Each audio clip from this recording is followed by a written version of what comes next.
Hey everyone, well, happy Friday. We made it to the end of the week. It was somehow simultaneously a short but also way too long week here on Capitol Hill, and a lot of things went down, and we want to take some time to break down what happened here this week and give you all an update. But we also have some both bad news and some good news. On the bad news front, we got new economic data today on the jobs numbers for the United States, and it's very clear that our economy is spiraling into an economic slump as a direct result of Trump's illegal tariffs. And it's very clear, if you look at the data, that since Trump announced his tariffs, the job rate has just spiraled out of control. Inflation has continued to go up. The cost of goods has continued to go up, and our affordability crisis is just getting worse and worse and worse. And in fact, what the jobs numbers showed today is in fact some of the worst jobs numbers we've seen since the pandemic. In fact, for some of the communities in this country, the numbers were worse than they were during the pandemic. I mean, it's hard to even wrap your mind around that. So we are fighting back in the courts. Congressional Democrats actually joined a lawsuit against the president's tariffs, and a court this week did rule that those tariffs are illegal. The enforcement of that court order is still being sought, but this was a big win in the courts, and our economy has to be addressed because this is hurting real people. And certainly our work in my office is always focused on New Mexico, making sure our people are okay, addressing the housing issues that our communities are facing, making sure you all can put food on the table, and making sure that we're building an economy where everyone can thrive. And to that end, I want to just say how proud I am to be a New Mexican. Yesterday, our governor and our state legislative leadership announced that New Mexico will be calling a special legislative session on October 1st to help address many of the most catastrophic impacts of the Big Ugly Bill that my Republican colleagues passed here in Congress in July. Now, you all know the story of the Big Ugly Bill. It cuts Medicaid and Medicare and food assistance and educational assistance, all to give permanent tax breaks to billionaires and put the federal government $4 trillion in debt.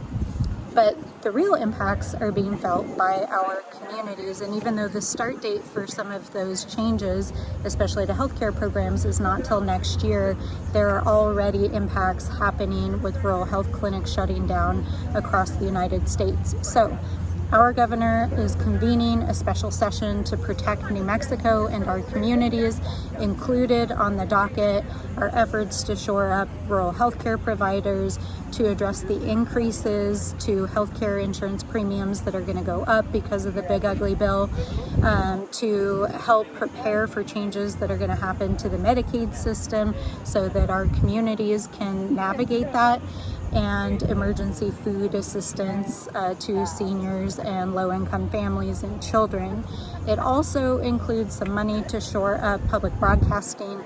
New Mexico's, especially rural radio and public broadcasting systems, were impacted by the cuts that came through a rescissions package that the White House crammed through after the Big Ugly Bill.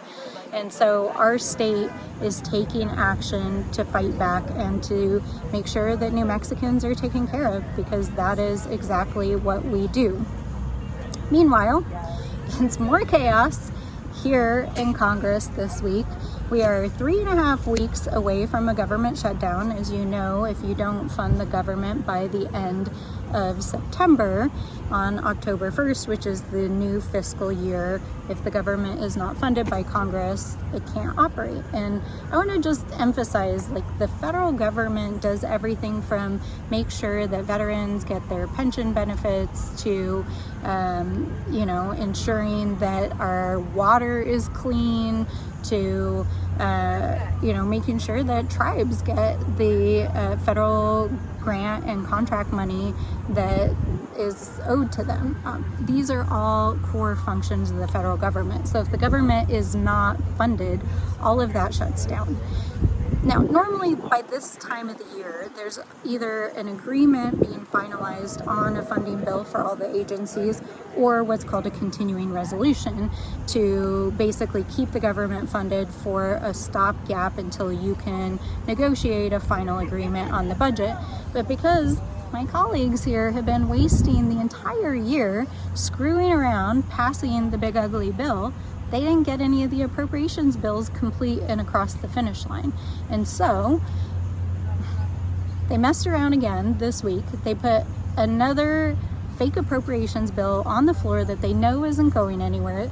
They had to spend days voting on amendments and then this bill that's not going anywhere. And they haven't actually put a real proposal on the table yet that would keep the government funded. And I want to remind everyone that they control all of it. They control the House, they control the Senate, they control the White House. So this is literally their job. This is the constitutional duty of Congress, is to make sure that core federal programs are funded. And these guys are nowhere near to being ready to get something across the finish line. And ironically, they're trying to throw others under the bus. But this is a classic move, as we've seen. And along those lines, in fact, in addition to this craziness around the budget, they advanced a rule this week that included that fake budget bill and then several provisions to repeal protections for public lands, which are, of course, catastrophic for those lands.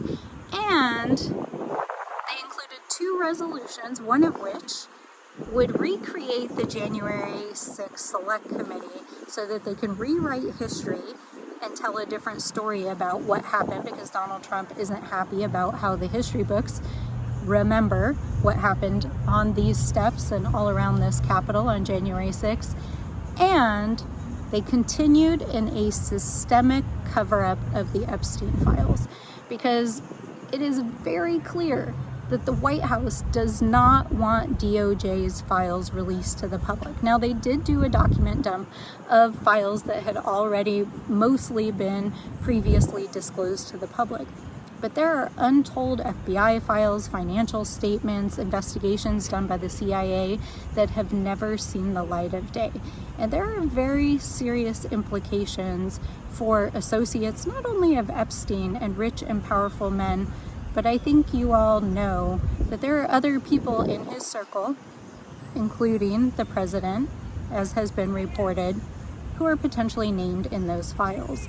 And so we are continuing to investigate. On Monday, we will receive another tranche of documents that House Democrats have subpoenaed from the Epstein estate. We hope that that sheds more light on what is going on. But I think it really raises serious questions for all of us.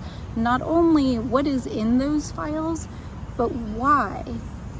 Why is the White House not only blocking the release of those files, but actually threatening members of Congress from signing a discharge petition that is bipartisan to get those files voted on and to the public? It's a cover-up, guys. There is very clearly a cover-up going on. And so we're going to continue to track down every lead and to continue subpoenaing documents, to continue to seek justice for the survivors who bravely told their stories here on Capitol Hill this week. And we are going to fight for accountability. We are. So that is what's going on here this week. And, as always, our work for New Mexico continues. I had an amazing time during our district work period. I was home and traveling all across the 10 counties that I am so fortunate to represent back home, and just had such a joyful time visiting with all of you, hearing your hopes and dreams for our community. And I'm just so proud and honored to be in the fight with you all. So I hope you guys have a great weekend, and I will see you all on the other side. Bye, everyone.